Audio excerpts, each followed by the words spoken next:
안녕하세요. 백두산 금융연구소의 백두산입니다. 7월 4일 월요일 아침 9시 25분입니다. 금요일날 미국은 상승 마감을 했습니다. 이게 근데 기술적으로 좀 굉장히 중요한 자리였었던 거라서 이 상승 마감에 대해서 우리는 좀 자세히 좀 볼 필요가 좀 있을 것 같아요. 기술적인 의미 이야기 해드렸으니까 차트 봐야 되겠죠. 네. 금요일에 상승 마감에서 이렇게 양봉이 만들어졌단 말이죠. 제가 요즘에 강조해서 말씀드리는 게 증시들이 세계 증시가 쌍바닥 뭐 만들려는 그런 시도들, 전저점에 대한 테스트를 하고 있다 이런 식으로 이야기를 드리고 있는데, 전저점을 테스트함에 있어서 중요한 게 어디냐, 여기 이번에 하락하고 있잖아요. 이번에 하락하고 있는데 여기서 저점이 어디냐, 지난번에 저점 하나 만들어놨고 올랐다가 다시 떨어지고 있는데 이 저점이 어디냐, 여기냐 여기냐 여기냐 뭐 여기냐, 이런 거에 따라서 이제 다음번 시장의 향방이 굉장히 많이 달라질 수 있다라는 거, 그죠? 이런 식으로 이야기를 해드렸습니다. 그런 관점에서 봤을 때 한국 증시의 삼성전자나 코스피나 이런 친구들 같은 경우는 이미 여기까지 내려왔기 때문에, 이미 거의 전저점 부근까지 내려왔기 때문에 이거는 지지하겠다는 의지가 없다라고 제가 이야기를 해드렸었던 거고, 근데 이제 미국 증시 같은 경우 보시면은 생각보다 괜찮은 자리에서 양봉이 나왔네, 이 정도면은 쌍바닥을 만들어 보겠다는 일단 의지는 보였네 라고, 일단 저 정도면 이야기를 해드릴 수 있을 것 같아요. 한국 증시는 어땠어요? 거의 전저점 부근까지 다 내려갔다 무너졌죠. 근데 미국 증시는 적당한 자리에서 쌍바닥 이야기 할 수 있을 자리에서 일단 양봉이 튀어나왔단 말이죠. 상승 마감했단 말이죠. 그럼 쌍바닥 이야기 하는 게 이상하진 않을 것 같아요, 이런 자리에서. 나스닥도 그렇습니다. 나스닥도 여기가 전저점이고 여기가 그 다음 저점이 나오고 있는데, 물론 아직까지 이게 알 수가 없죠. 금요일날의 상승이 속임수였을 수도 있고, 금요일날 발표된 어떤 경제 지표들이 부진한 모습을 보여서 저게 또 뒤집어질 수도 있다라고 생각은 하는데, 일단 저걸 진실이라고 믿어주고 저대로 시장에 간다라고 하면 쌍바닥 가능성 언급할 수 있다라는 거예요. 그래서 이제 상승을 보시는 분들은 이 양봉을 기준으로 해서, 이 양봉이 나왔으니까, 물론 오늘 밤은 이제 휴장이죠, 미국 증시. 이 양봉이 나왔으니까 이제 이 이후에 이 양봉을 기준으로 해서 저 양봉이 훼손되지만 않으면 계속해서 일단, 그죠? 어떤 뭐 상방 베팅을 해볼 수 있는 근거 정도는 마련됐다고 생각하고, 이제 하방을 보시는 분들께서는 어떻게 해야 되겠습니까? 이제 뭐 여기 최소한 뭐 여기 어딘가 지난번에 밀렸던 이 자리까지 올라갈 수 있는가 없는가, 이런 거를 좀 잘 봐야 되는 그런 자리가 왔다는 거죠. 그러니까 어제 일단 그 상승으로 인해서, 금요일날 상승으로 인해서 좀 시장의 분위기가 좀 달라질 수도 있다라는 점 우리가 좀 생각을 해봐야 되겠어요. 그래서 뭐 단기적으로 뭐 쇼 포지션 잡으셨던 분들, 하방 포지션 잡으셨던 분들은 다시 시장이 올라가면 여기 있는 이 자리, 예를 들어 나스닥 12,200짜리 다시 이 자리가 돌파 한착되면은 곤란할 수 있다 생각해봐야 될 수 있고요. S&P 같은 경우는 3,900짜리 다시 돌파 한착되면 안 된다, 이런 생각할 수 있겠죠. 예. 물론 나스닥 같은 경우는 11,780 돌파 한착에도 좀 분위기가 좀 일단 숏 포지션 보시는 분들께는 단기적으로 안 좋을 수 있다라는 거 생각해봐야 되긴 하겠습니다. 아무튼 이거는 이제 어디까지나 단기적인 그런 이야기들인 거고, 뭐 추세적으로 우리가 좀 생각해볼 필요가 있겠죠. 이 경기 침체가 어쩌고 저쩌고 하고 있고, 인플레가 어쩌고 저쩌고 하고 있고, 두 개 더하면 결국 스태그플레이션 우려고, 뭐 이런저런 뭐 달러가 강하고 어쩌고 저쩌고 이런 점들을 생각을 해보면은, 지금 솔직히 이게 여기서 쌍바닥을 건전하게 만들어내고 여기서 갑자기 이제 추세가 상승으로 완전히 돌아서기는, 그런 기대를 하기는 조금 어렵지 않을까, 상식적으로. 물론 시장이 이게 상식과 논리로만 움직이는 건 아닙니다만 그런 생각은 해볼 수 있을 것 같아요.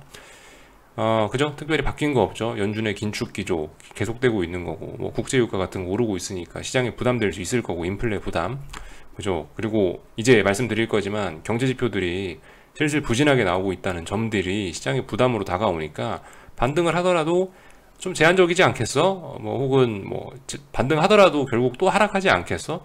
이렇게 생각해 볼 수는 있겠다라는 거죠. 이제 검증되지 않은 생각입니다, 그죠? 아직까지는요.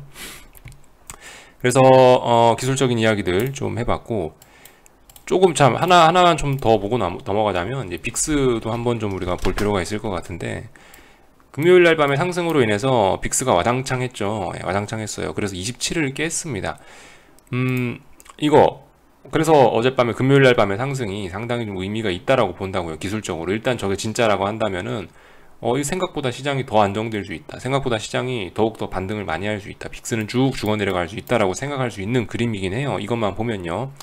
네, 이제 여기서 이제 저의 의견을 좀 일단 하나를 좀 말씀드리자면, 검증되지 않은 의견을 말씀드리자면, 여기 지금 27자리 27자리를 기준으로 3거래일 동안 지지했다가 이제 반등이 나왔거든요. 그럼 27이라는 자리는 어떤 지지력, 전저점으로서 어떤 지지력의 힘을 가지는 자리인데, 이런 자리를 지금까지 제가 이제 시장을 봐왔던 경험상은 이렇게 잘 붕괴는 시키지 않는 것 같아요. 이렇게 와장창 무너뜨리지는 않는 것 같고, 보통 이런 자리를 무너뜨릴 거면 이 자리에서 이 자리 부근까지 내려왔다가 여기서 장대음봉을 하나 더 뽑아내거나 이런 식으로 해서 보통 죽이는 것 같은데, 근데 일단 장대음봉 한 방에 일단 27을 뭉개버렸단 말이죠. 그렇다면 이거는 계속 아래로 보내려는 의도보다는 오히려 여기서 일단 지지력을 만들어내겠다는 의도가 아닌가 싶은 생각을 일단 그냥 막연히 갖고 있습니다. 그래서 중요한 건 뭐다, 오늘 밤 휴장이고 이건 모르는 거고, 화요일 밤의 방향성이 좀 중요할 거다라는 거. 화요일 밤에 이제 확인을 하겠죠. 금요일 날 밤에 미국 증시가 상승을 했는데 이거 진짜인가? 이거 다시 되돌리면은 월요일 날 이거 화요일 날 밤에 다시 되돌려 버리면 미국 증시가, 그럼 이제 분위기 굉장히 또 더러워질 수 있는 거죠. 그러면서 화요일 날 밤에 증시가 또 하락 마감 해버리면 여기 빅스가 27자리에서 양봉 또 올라올 거 아니에요. 여기서 양봉 올라오면 결과적으로 하방 경직성 더욱더 강화된다라는 거, 빅스의 지지력이 더욱더 강해진다라는 거. 그러면 이제 또다시 위로 올라가려고 얘도 쌍바닥 만드는 거구나라고 할 수도 있는 거죠.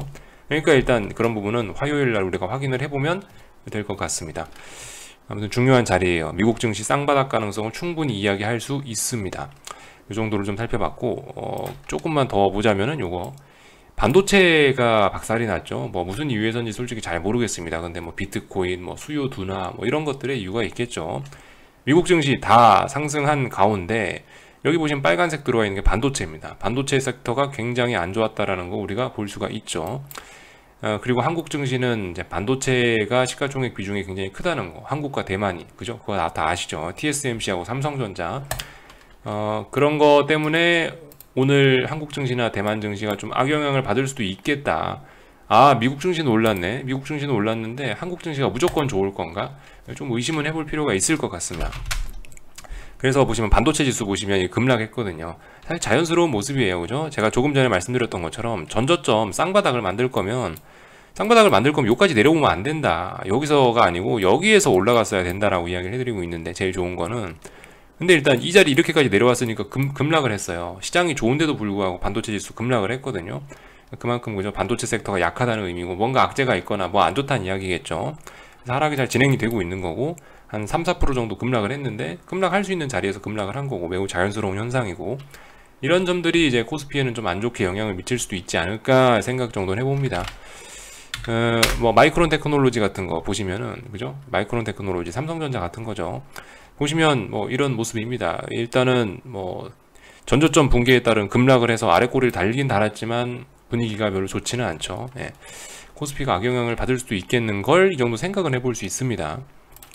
비트코인 같은 거 보시면 반도체 지수 급락하는 바람에 어쩐지 일단 2만을 이제 완벽하게 붕괴됐고요. 계속 2만 위에서 놀았었죠. 지금까지 2만 달러 위에서 이렇게 놀았었는데 드디어 2만 달러 아래에서 놀기 시작했고요. 얘 같은 경우도 지지력이 전혀 보이지 않습니다. 그죠? 쌍바닥을 만들 거면 여기 어딘가에서 올라가 주는 게 좋지 않았을까 싶은데 이미 여기까지 내려와 버렸죠. 얘도 좀 심상치 않아 보인다라는 거 보실 필요가 있겠습니다. 하여튼 6월달인가 5월달인가쯤에 여기 어디쯤에서 비트코인 ETF, 인버스 ETF가 상장이 됐는데 그거의 영향인지 본격적으로 하락이 가속화되고 있습니다. 그죠? 여기까지 살펴봤고 이슈 이야기 좀 해봐야 될 것 같은데요.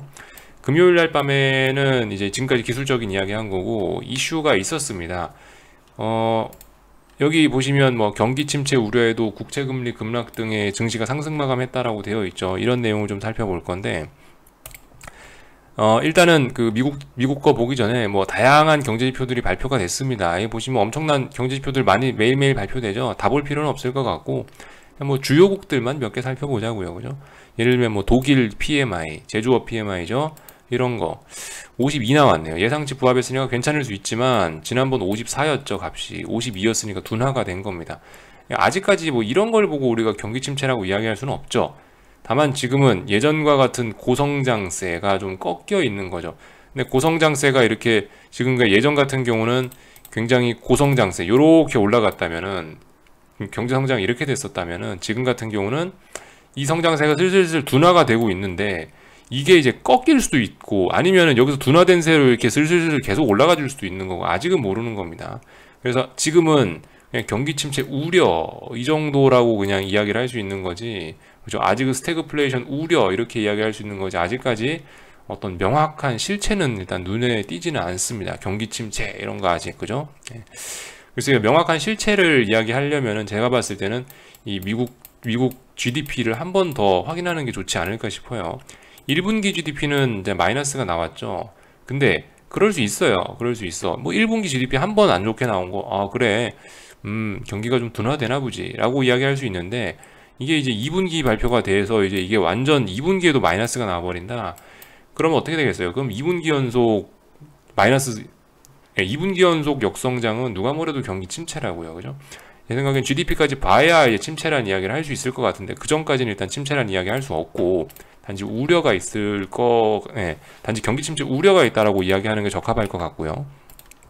어쨌든 그 와중에 지금 경기가 좀 슬슬 성장에 둔화되는 이런 모습들은 뭐 여기저기서 나타나고 있긴 합니다. 뭐 PMI들 이렇게 쭉쭉쭉 보시면 아시겠죠. 뭐 물론 예상치에 부합했을 수 있지만 지난번에 비해서 값들이 많이 떨어지고 있다는 거, 그죠? 힘이 슬슬 빠지고 있다는 거 정도 볼 수가 있겠고요. 이게 뭐 어디 한 나라의 문제가 아닙니다. 전반적으로 다 그렇다라는 거요. 그리고 물가 지표들 발표되고 있는데 여전히 심각합니다. 뭐 이탈리아 CPI 같은 경우는 8%가 나왔네요. 굉장히 높죠. 그리고 유로존 CPI도 발표가 됐었는데 뭐 8.6%, 서프라이즈 합니다. 여전히 인플레 우려는 지속이 되고 있는 거죠. 근데 이제 재밌는 건 이럼에도 불구하고 어제 밤에 이제 미국 시장의 금리가 크게 떨어졌죠. 어제 금요일날 같은 경우 금리는 크게 떨어졌죠. 그럴 수도 있어요. 그럴 수도 있는 겁니다. 하여튼 그 금리들이 인플레 우려는 여전하고 실제로 계속 인플레가 서프라이즈하게 나오고 있어서 유로존 같은 경우도 긴축, 그죠? 이런 이야기 할 수 있게 되었다는 거, 긴축이, 그런 인플레가 심각하다라는 걸 많이 보여줬고, 아무튼 여기까지는 그냥 참고적으로 보는 거고, 중요한 건 이제 미국이죠. 그래서 미국 지표들을 좀 몇 개 살펴볼 건데, 여기서 이야기할 만한 게 좀 나왔어요. 뭐가 어젯밤에 좀 경제 지표가 안 좋았냐면, 금요일 밤에 ISM 매뉴팩처링 지표들이 나왔는데, 여기서 인플로이먼트하고 뉴오럴스가 요게 안 좋았죠. 고용하고 신규 주문 뭐 이렇게 해석을 해야 되나요? 하여튼 그런 부분이 안 좋게 나왔다라는 거. 이게 물론 예상치 이런 건 없었습니다. 근데 이제 여기서 이야기를 해드리고 싶은 거는 50 아래로 떨어졌다라는 게 중요하거든요. 그러니까 이 50 부근에서 노는 이런 지표들 같은 경우는 50이 기준점이지 않습니까? 그러니까 50이 보통 50 아래로 떨어지면 이제 경제가 안 좋아지고 있는 거, 침체 뭐 이런 거, 둔화 이런 거, 그죠? 그러니까 50 아래로 가면 약간 침체라고 볼 수 있을 것 같아요. 그죠? 이 지표 하나만 갖고 뭐 물론 침체다 어쩌다 할 수는 없는데, 일단 뭐 지표에 대한 설명을 드리자면 그렇고, 50 위쪽으로 올라와 있으면 그래도 천천히 성장하는 거, 50 저 위에 와 있으면 고속 성장, 그죠? 이거는 그래도 50 위에서 천천히 가면 이런 건 뭐 중속 성장, 50이면은 그냥 뭐 똔똔 뭐 본전치기, 50 아래면은 안 좋은 거, 뒤로 가고 있는 거, 이렇게 생각할 수가 있겠죠. 근데 50 아래잖아요. 50 아래에 있는 값들이 슬슬 나오기 시작했다라는 거, 우리가 좀 주목은 할 필요가 있겠다라는 거. 대부분 그래도 지금까지 미국의 어떤 지표들이 50 이상은 나왔거든요. 50 이상. 그러니까 천천히 간다. 저속으로 성장하는구나. 고속 성장은 끝났더라도 저속으로는 가고 있구나. 그러니까 아직 침체는 이르다, 이런 이야기 할 수 있었는데, 지금 같은 경우는 보시면 명확하게 이제 49가 나오고 이렇죠. 이런 모습이 나왔다는 건 일단은 심각하다라는 거. 이거 가지고도 이거 경기 침체 우려가 심해지고 있다, 이런 이야기 정도는 할 수 있을 것 같아요. 근데 말씀드렸다시피 아직은 경기 침체가 아닙니다. 경기 침체에 대한 우려죠. 우려. 아직까지는 어떤 증거가 없어요. 제 생각에 말씀드렸다시피 GDP를 봐야 될 것 같다고요. 이거 확인하기 전까지는 그냥 우려로 그치지 않을까 싶습니다. 근데 이게 이제 하방을 보시는 분들이나 이게 투자자들 입장에서는 이 우려가 사실 사람 잡는 거거든요. 재료가 차라리 딱 터져버리면 나요. 어떤 뭐 GDP를 확인한다거나 제가 이야기했던 것처럼 이러면은 괜찮을 수 있죠. 차라리 GDP 확인하면은 불확실성 해소의 개념 아시죠? 그러면서 이제 증시가 오히려 더 올라가거나 그럴 수도 있는데, 이거 확인하기 전까지는 경기 침체 우려다. 그 막연한 우려가 사실 투자 심리를 말아먹고 그런 게 사실 시장을 베리는 주요 요소라고 보고 있거든요. 심리가 중요한데 그런 우려들이 있다는 게 오히려 시장에 더 악영향을 주지 않을까 싶습니다. 그래서 일단 저렇게 지표들이 안 좋게 나왔는데, 저 지표와 관련돼서는 조금 볼만한 데이터가 있는데, 텔레그램에 보니까 몇 개 누가 올려놨더라고요. 출처 여기입니다. 여기서 본 건데, 그죠? 대부분 어떤 뭐 시장 예상치를 하회한 걸 기록했다. 그렇지만 아직 경기 침체라고 할 수는 없고 50 위에 있으니까 아직까지 괜찮긴 한데, 근데 이제 일부 지표가 여기 보시면 제가 조금 전에 봤던 그거 있죠? 신규 주문, 뉴 오더스라고 봤죠? 신규 주문 같은 경우가 이제 급락을 했다라는 걸 좀 크게 보고 있습니다. 이걸 이제 데이터를 해석해 놓은 건데, 요거는 우리가 좀 같이 볼 필요가 있을 것 같아요. 요런 거 좋은 데이터인 것 같습니다. 좀 작게 보고 싶은데 안 되려나? 예, 일단 어느 정도 보이시죠? 이게 뭐냐면은요, 이 정도로 해놓고 보겠습니다. 잘 보시면 파란색 선이 있죠. 파란색 선 같은 경우는 이제 미국의 기준금리입니다. 파란색 선은 미국 기준금리고, 여기 있는 흰색 선이 이제 뭐예요? 방금 전에 봤던 ISM 매뉴팩처링 매뉴팩처링 그 지표입니다. 뉴올더스 그 지표인데요. 여기 보시면은 이렇게 되어 있죠. 그래서 50이란 자리가 기준이기 때문에 50의 하얀 선 그어 놓은 거고요. 여기서 제가 이제 말씀드리고 싶은 거는 이제 뭐냐면은, 이번에 지금 50 아래로 나왔단 말입니다. 근데 지금까지 역사들을 보면 얘가 50 아래로 떨어졌을 때 50 아래로 조금 떨어지고 다시 반등하는 게 아니고, 50 아래로 떨어졌다가 계속 그냥 아래로 더 가는 경우가 굉장히 많았다는 거. 무슨 이유에서인지 잘 모르겠습니다. 근데 지금까지 어떤 이런 연속성, 이런 흐름을 보면은 하나, 둘, 그러니까 지금 50 아래로 갔던 케이스가 대충 보면 하나, 둘, 뭐 셋, 넷, 다섯, 여섯, 일곱, 여덟, 9번 정도? 지금 일단 9번 정도의 사례를 보여주는 거죠. 그죠? 근데 이 와중에 하나, 뭐 둘, 뭐 셋, 넷, 5번 정도, 9번 중에 한 5번 정도는 이게 50 밑으로 떨어졌을 때 심각하게 밑으로 떨어지면서 경기 침체가 왔었다라는 거. 예. 요거를 좀 볼 수 있을 것 같아요. 그러니까 뭐 이 지표를 놓고 경제 침체 확률을 뭐 계산해봐라 그러면 9번 중에 한 5번이니까 거의 50% 가까이 되는 거겠죠. 예. 경기 침체 가능성 좀 높게 볼 수 있다는 거 생각을 해볼 수는 있을 것 같아요. 물론 이렇게 계산하는 거 아닙니다. 경기 침체 확률을 이렇게 계산하는 건 아니고, 그냥 이제 우리가 단순히 그냥 이 정도는 생각해 볼 수 있지 않겠어? 이 정도면 합리적으로 생각하는 거 아니겠어? 라고 어떤 아이디어를 한번 말씀드려 본 거예요. 근데 중요한 건 이번에 드디어 50m로 한번 내려왔죠. 여기 50m로 내려왔으니까 앞으로 어떻게 될 거냐, 운 좋게 여기 지난번처럼 이렇게 50 탁 터치하고 다시 올라갈 거냐, 아니면은 예전처럼 이렇게 50m로 떨어졌으니까 훅 빠지면서 경기 침체가 올 거냐, 이런 부분 고민해 봐야 된다는 거죠. 그러니까 사실 막연한 경기 침체 우려라고 말씀을 드렸지만, 아직까지는 아직까지는 막연한 우려라고 말씀드렸지만, 그래도 이 정도면은 실체가 조금씩은 이제 있긴 있는 겁니다. 아예 경기 침체는 말도 안 되는 소리야, 이런 거는 그렇게는 말씀 못 드리는 거고, 이제는 뭔가 좀 단서가 보이기 시작한다, 요 정도로는 이야기할 수 있겠죠. 실제로 보시면은 이렇게 이 지표가 팍팍 아래쪽으로 떨어졌었을 때 기준금리 추이가 어떻게 되냐, 팍팍 떨어뜨렸다는 거죠. 기준금리 팍팍 떨어뜨렸다는 거. 예. 기준금리 팍팍 떨어뜨렸다는 게 뭐예요? 불황이 와서 경제를 살리기 위해서 유동성을 공급했다, 뭐 통화정책을 완화했다, 이런 의미잖아요. 그죠? 지금까지 보시면 이게 제대로, 이게 이렇게 급락했을 때는 금리를 떨어뜨렸던 경우가 굉장히 많다라는 거 잘 생각해 볼 필요가 있겠죠. 그래서 이제 이걸 가지고, 지금 이런 지표를 가지고 이번에도 그러면 여기서 이제 연준이 바로 금리를 떨어뜨리는 건가? 저 지표가 안 좋게 나왔잖아, 그러니까 바로 금리를 떨어뜨리는 건가? 생각할 수 있긴 있는데, 근데 그런 생각은 아직까지 좀 무리겠죠. 조금 좀 그런 생각은 극단적인 생각일 수 있겠죠. 연준에서 통화정책 결정하는 거는 뭐예요? 실업률이지 않습니까? 실업률하고 뭐였죠? 물가지표하고 고용지표 보잖아요. 이 ISM, 이 제조업 지표를 보고 연준이 통화정책 결정하는 건 아니니까 적당히 해석을 해야 되겠죠. 그러니까 아직까지 뭐 지표가 이렇게 나왔다라고 해서 연준이 긴축을 멈출 생각은 없습니다. 아직까지 그건 분명한데요. 근데 이런 거 가지고 생각은 열어놔야 되겠죠. 앞으로 무조건 금리가 대세적으로 계속 오르는 시기고, 인플레를 잡기 위해서 생각보다 금리 못 올리고 바로 다시 침체와갖고 다시 금리 떨어질 수도 있는 거예요. 그죠? 언제나 이 가능성은 많이 열어놓고 생각하는 게 좋을 것 같다라는 거 말씀을 좀 드렸고요. 그죠? 그래서 이런 거 분석하는 게 중요하다라고 봅니다. 이런 자료 어떻게 해석할 거냐, 그런 부분에 관해서 좀 저하고 좀 살펴본 거고요. 하여튼 그죠? 그렇다라고 해서 지금 시장이 바로 금리를 인하하고 그런 기대감은 없습니다. 말씀드렸다시피.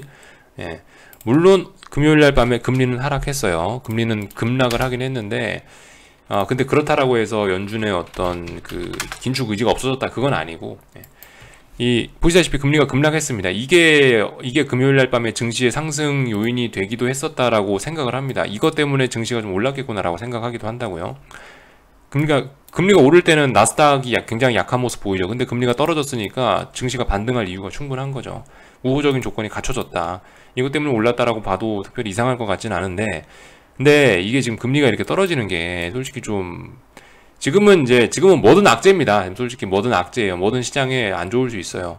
지금 이렇게 금리가 떨어지고 있는 게 솔직히 전 약간 안전자산 선호 이런 느낌도 좀 있긴 있거든요. 지금 이렇게 했다는 게 뭐예요? 지금 금리가 떨어졌다는 게 경기 침체 올까봐 사람들이 뭐 미국 채권으로 돈이 몰리고 있다 이런 식으로 볼 수도 있는 거거든요. 아예 틀렸다라고는 이야기 못 하거든요. 그러니까 이런 가능성도 있어요. 그래서 금리 떨어질 수도 있습니다. 그렇다면 만약에 이제 제 생각대로 이게 진짜 어떤 경기 침체 우려 때문에 이렇게 금리가 하락하는 거라면 증시 반등 저거 별로 도움 안 되겠죠. 증시가 쌍바닥 만들겠다고 일단 상승하긴 했는데 별 의미 없겠죠. 그죠? 만약에 저게 그 지금처럼 이렇게 금리 움직이는 게 안전자산 선호 때문에 그렇다면, 침체 우려 때문에 이렇게 된 거라면 심각할 수 있겠다라는 거 볼 수가 있겠고요. 그래서 근데 아무튼 이것도 기술적으로 좀 이야기 드리자면, 이 급락이 나오면서 일단은 이 조정세, 이 하락세에 관련된 어떤 하락 에너지 같은 건 좀 소진시키지 않았을까 싶은 생각이 들긴 합니다. 지금까지 사실 좀 애매하긴 했죠. 애매하긴 했는데 이 급락했다가 아래꼬리 살짝 달면서 지금 여기 지지력 부근까지 확인을 하고 있거든요. 근데 여기 터치는 못했죠, 아직. 이런 상황에서 여기 어디서 지지력을 만들려고 오히려 급락을 한 게 아닌가 싶긴 해요. 저는 일단 금리는 계속 올라간다라고 보고 있습니다. 예. 다만 조정이 길어지네 라는 생각을 하고 있죠. 저걸 보면서요. 그 금리 이야기 드렸고, 금요일날 밤 같은 경우 달러는 계속 올랐습니다. 달러 올라서 어떻게 됐냐, 여기 있는 전고점 자리에 있는 매물을 소화하고 있는 과정이죠. 그래서 일단 더 올라간다라고 보고 있고요. 그러니까 뭐 그 제조업 지표가 안 좋게 나왔다, 그렇다라고 해서 긴축 안 한다, 그건 아닙니다. 여전히 긴축한다라고 시장은 보고 있고, 다만 이제 긴축하는데 지표까지 안 좋게 나오니까 스태그플레이션으로 가는 거 아니냐, 이런 이야기들을 사람들이 하고 있는 거죠. 그래서 이것저것 좀 살펴봤고, 이번 주에 경제지표 발표 있는 거 좀 간단하게 증시 일정 살펴보고 넘어갈게요. 일단은 독립기념일이라 오늘 밤 쉽니다. 미국 증시 쉬니까요. 뭐 내일 아침 영상은 업로드 안 할게요. 일단 요거 제껴놓고, 수요일날 중요한 게 많이 있더라고요. 수요일날 증시 일정만 체크하겠습니다. 그리고 한국 증시 살펴보고 마칠게요. 수요일날 ISM 뭐 제조업 지표는 아니고 논 매니팩처링이니까 뭐 어떤 비제조업 지표들이 좀 나오는데, 요거 우리가 좀 살펴볼 필요 있겠죠. 혹시나 지표 둔화되나 살펴봐야 되겠고, 그리고 수요일날 밤에 FOMC 의사록 공개가 있습니다. 6월달에 FOMC 회의에서 연준 위원들이 뒷자리에서 뭐라고 하셨나, 이런 걸 통해서 좀 들어보자고요. 요 정도. 그래서 수요일날 밤에 증시가 움직일 요인들이 좀 있는 것 같고, 그리고 금요일날 같은 경우는 고용지표가 발표가 됩니다. 중요한 고용지표가요. 논팜 페이롤스. 수요일날하고 금요일날 경제지표 발표에 주목하자, 이렇게 이야기를 드렸습니다. 논팜 페이롤스 주목하시면 되겠죠. 여기서 고용지표 잘 나오면 긴축 우려 이러면서 또 시장에 그러면서 또 시장이 하락할 수도 있겠고, 고용지표 안 좋게 나오면 어떡하겠어요. 이거 경기 침체다, 연준 니네 어떡할 거냐, 이러면서 또 하락할 수도 있겠죠. 이 정도. 이래저래 하여튼 시장이 안 좋을 때는 이래저래 어떻게 지표가 나와도 안 좋게 시장에 반영이 되고, 안 좋게 시장이 해석을 하는 그런 경우가 좀 있는 것 같아요. 예전에는 이래도 좋았고 저래도 좋았죠. 근데 지금은 이래도 안 좋고 저래도 안 좋은, 참 재밌습니다, 시장이. 국제유가 같은 경우는 104달러 지지력 테스트 중요하다라 말씀드렸는데 일단은 살아났어요. 그래서 얘도 쌍바닥 가능성 이야기할 수 있는 자리에 있죠. 얘도 그래서 적당한 자리에서 일단 반등해 준 것 같아요. 일단 지켜보자고요. 일단 104달러 지지력 테스트, 굉장히 위험한 자리, 아래쪽으로 갈 수도 있었는데 이 자리 지지했기 때문에 더 위로 갈 수 있다고 봐야 되는 거고, 그리고 이제 어쨌든 다시 110달러 자리 회복하는지 여부가 중요하겠죠. 110달러 다시 회복하면은 이제 다시 위쪽으로, 결과적으로 하방 경직성을 강하게 만들고 올라가기 위해서 조정이 나왔구나라고 해석할 수 있을 겁니다. 110달러 돌파 한착 하면요. 돌파 한착 하는지 뭐 화요일날 밤에 보면 되겠죠. 오늘 밤은 뭐 미국 증시 휴장이니까 큰 의미 부여하지 말고, 한국 증시는 오늘 이제 좀 복합적일 것 같습니다. 오늘 좀 복합적일 것 같아요. 미국 증시는 상승 마감해서 투자 분위기는 좋을 수 있는데, 이거 반도체 지수가 물 말아 먹었네. 그럼 한국 증시 어떻게 반응해야 될까? 애매하죠, 그죠? 어떻게 해야겠어요? 가만히 있어야죠. 뭐 일단 하락 추세 진행 중이고, 근데 생각하셔야 될 게 중요한 게, 일단 하락하고 있는데 지지선 부근에 왔습니다. 선물 300이라는 자리가 중요하다고 말씀드렸는데 오늘 302.4까지 터치하고 왔네요. 일단 지지선 부근이니까 이런 거예요. 지지선 부근이니까 여기서 경거망동 하면 안 되겠죠. 이제 하락 포지션 보시는 분들도 여기 이제 피곤한 자리에 온 거라고요. 그리고 이 지금 주식 반등을 노리시는 분들, 주식 들고 계신 분들 같은 경우도 300자리에서는 한 번쯤 기대를 해볼 수 있는, 그래도 쌍바닥, 그래도 여기서 지지하고 이렇게 증시가 반등할 수 있지 않을까라고 기대는 해볼 수 있는 그런 자리라고요. 그러니까 굉장히 중요한, 기술적으로 중요한 지지선 자리에 왔으니까 우린 이 싸움을 좀 경거망동하지 말고 차분하게 지켜볼 필요가 있는 거죠. 물론 분위기가 안 좋으니까 결론적으로는 깨려고 하겠다라는 생각은 있습니다만, 그건 이제 저의 생각일 뿐이고 길고 짧은 거 대봐야 되니까. 예. 그러니까 어떻게 해야 되겠어요? 이 부근에서 인버스를 사는 거는 아니겠죠. 300 지지선 부근인데 인버스를 왜 사요? 그죠?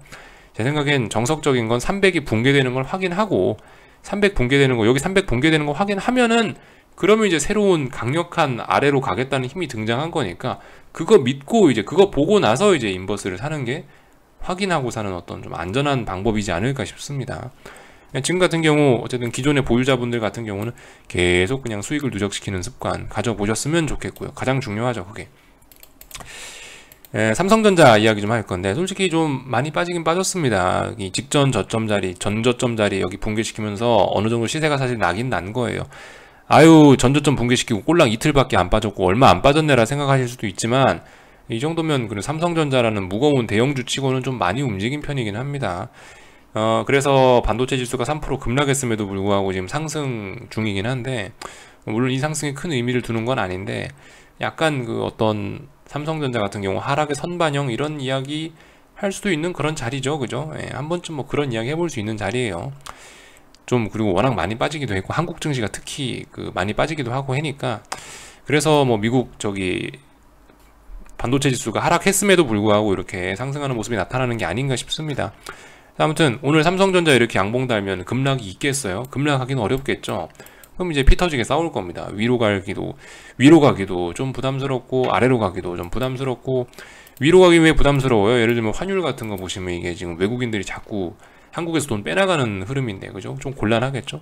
이런 점들 생각하시면서, 이거 대형주 혹은 코스피 위로 올라가는 거 힘드네, 그렇다고 아래로 가기엔 삼성전자가 또 버티네, 애매한 날입니다. 오늘 이러면 옵션 프리미엄만 죽는 거죠, 그죠?